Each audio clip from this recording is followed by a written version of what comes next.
Hello friends, welcome back to the honey kitchen. ఈ వీడియోలో మనం చుక్కకూర పప్పు చాలా సింపుల్ గా టేస్టీగా ఎలా చేయాలో చూద్దాం. ముందుగా మన ఛానల్ ని సబ్స్క్రైబ్ చేసుకునే వారు సబ్స్క్రైబ్ చేసుకుని సపోర్ట్ చేయండి. ఇక వీడియోలోకి వెళ్ళిపోదాం.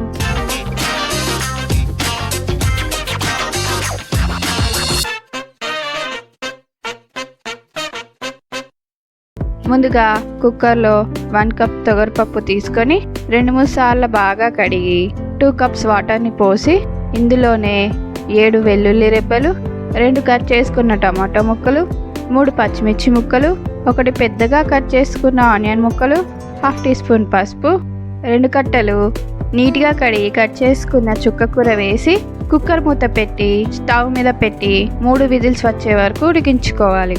3 విజిల్స్ వచ్చాక స్టవ్ ఆఫ్ చేసుకుని కుక్కర్లోని ప్రెషర్ అంతా పోయాక మూత తీసి పప్పుని ఒకసారి బాగా కలుపుకోవాలి.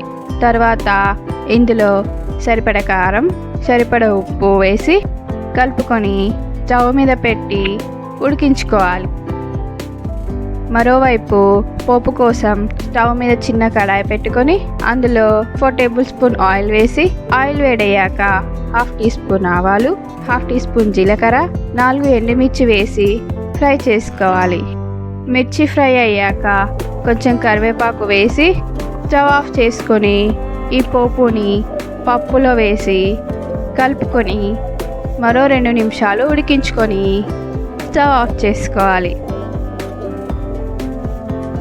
అంతే అండి, టేస్టీగా చుక్కకూర పప్పు రెడీ. సో తప్పకుండా మీరు ట్రై చేయండి.